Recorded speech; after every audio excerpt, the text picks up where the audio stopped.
I know that you have a base case scenario of a recession next year, perhaps in the second half. Did your view change at all based on anything Jay Powell said or the FOMC did when it came to their projections? No, not at all. I mean, Powell told us a few things, right? First of all, we saw the dot plot curve, and 17 of the 19 dots, right, have Fed funds above 5%, and he's one of those 17. His forecast now is for GDP to be lowered to 0.5 for next year, 0.5. And so they've lowered their GDP to 0.5, and what that tells you is he's not forecasting recession, but that's as close to a recession as they ever get. Unemployment rate, he says, is going to go to 4.6%. We've never seen a rate go from 3.7 to 4.6, up 0.9 or 1% without seeing a recession. Look at all the prior recessions. And on top of that, he's now raised the PCE forecast, which is their inflationary forecast. He's raised that. Despite the fact that they've raised rates 450 basis points, he's expecting a higher rate. So what that means is higher for longer. And what he can't control right now is treasuries. Treasury rates are not moving higher. But the market's miscalculating that because what he's got in his back pocket he's going to pull out in these next few months is quantitative tightening. And he can sell off treasuries and he can force treasuries higher. And right now we're seeing easier financial conditions, not tighter financial conditions, and that's frustrating the Fed. How much of an impact, just to your point though, Bruce, there about QT, I mean, how much of an impact does that have? Sort of what is kind of the net effect when it comes to, I guess, what a rate hike in and of itself would have done? So I think, QT, look, they kept rates in easy category for way too long. It was March when it went up to 0.25. It was May when it went up to 0.75. Anything below like 2.5 is easing. They were still easing in June and July when rates were only like 1.5 to 2. That's still very stimulative and inflationary. So it's only been since September where we've been in restrictive category above, 3% or above. And so this is a year where the Fed controlled the markets. Equity markets fell 20%. Bond markets fell about 15%, and the 60-40 model failed. But what he can't control right now is employment, because as much as he's tightened, we're getting 100, 200, 300,000, job gains. Look at, Delta. 34% wage increases. They just announced that's going to be kicking in for next year. And whether it's the other airlines or the rail workers, longshoremen, or any workers, wages are going up. And so consumer consumption is going up. And because of the higher wages, and higher wages leads to higher prices, and higher prices lead to higher wages. And so when this wage price spiral, which is, I think, very frustrating to the Fed, but they will win and they will get unemployment higher. And so the market is assuming, the treasury markets are assuming that there's going to be a recession and they're going to roll over like a puppy, like they always do. But this time around, he's going to remain very firm because inflation. We appreciate all the hand gestures, Bruce. I think it really highlights what you're saying. So let's talk a moment. I know your area of specialty is credit, but I just want to get your take on equities for a moment here.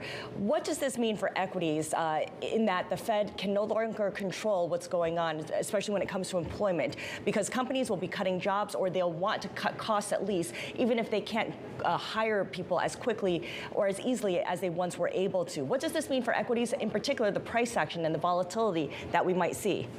So the equity market, look, the street is expecting, according to the street survey of S&P 500 companies, expecting $232 a share earnings for next year. And it's currently around $220. So it's about a 5% increase. There's never a recession where earnings don't go down 20%. Will they go down 20%? Doubtful, because it's a nominal number earnings and we have inflation. Will it go down 5-10%?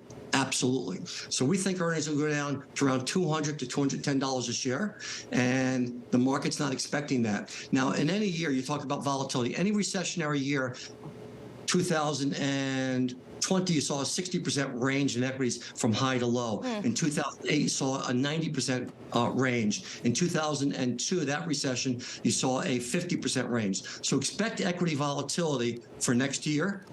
I think equities could be up 15% and also down 15%. That's a 30% range. And from 4,000, that would take you to 4,600 or down to 3,400. Potentially, if we get to $200 dollars a share earnings, it'll go down to 3,200. So I'm slightly bearish equities, but I'm hugely bullish credit. Okay, well, let's talk a little bit about that and about the risk, or I guess the perception of risk right now. I mean, is this sort of I guess that inflection point where maybe you see people take a little bit more credit risk, and for that matter, duration risk?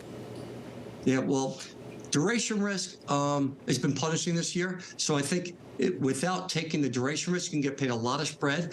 Floating rate loans that came into the year yielding 5.6 with the coupon reset, with the Fed bringing rates from 0, and it'll come up to about 5% by next March. If we believe those dot plots, which I believe is the case, now you're going to get paid 10% on those floating rate loans. And so for us to build high yield portfolios in the fixed rate marketplace and in the floating rate marketplace that are 10% yielding, and you can buy these bonds at 10% discount, so you have further price upside from there as well, is a huge do right now. Yeah. You think about like the return that you can get in the equity market with the volatility you get, versus what you can now get in credit markets. The script is now flipped. Well, and part of the thesis, though, I mean, let's say somebody is sort of looking to what you just said, Bruce. I mean, part of the thesis behind, I guess, whether you make money off this or not, also depends on your view, I guess, of the credit cycle overall, and to that matter, I guess, the potential default cycle. Where do you stand right now on that? So I think there's going to be a recession for sure. I don't think it's in the first half of this coming year because the employment gains are just too strong. And when you pay folks a lot more money and hire a lot more of them, there's not going to be a recession. So Powell's going to have to keep it for longer to break that cycle, which means the recession starts in the second half of next year, not in the first half. So number one. Number two is when that recession starts and an earnings recession is here, at that lower level of earnings, at the higher cost of financing for companies, you're going to have downgrades happen. After downgrades come defaults. So we think the default cycle will tick up in a meaningful way in the second half of next year. And we think we'll have a cumulative default rate of 10%. That's enormous. Yeah. The reason why that's enormous is because the high yield market used to be a $1.7 trillion market. Today it's a $5 trillion market. And so 10% of that is a whoppingly large number. The good news is 90% of the credits won't default.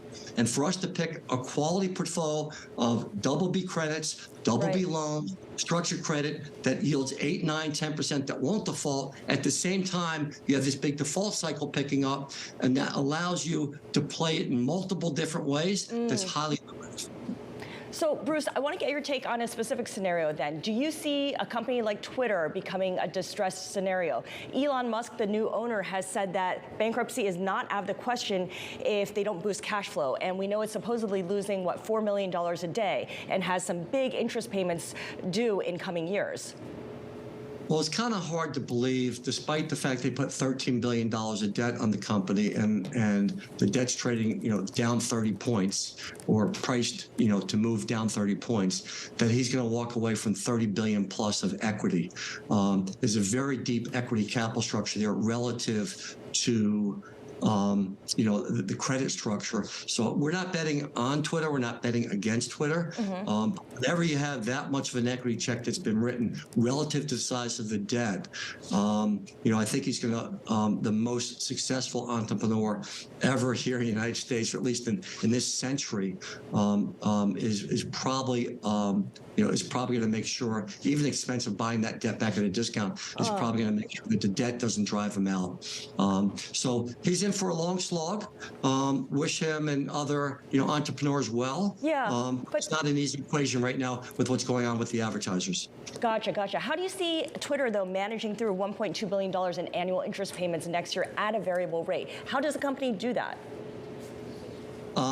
Well, it's going to be tough. But again, I think it's manageable for the resources that he has at his disposal, to put a couple $1 billion into the company, make a capital call to the equity holders to do that, to service that debt. But at some point, he has to, flip the switch and either have revenues because he's charging the users, or have advertisers, pay that differential. So it's an expensive proposition for now, but that's the investment that he's made.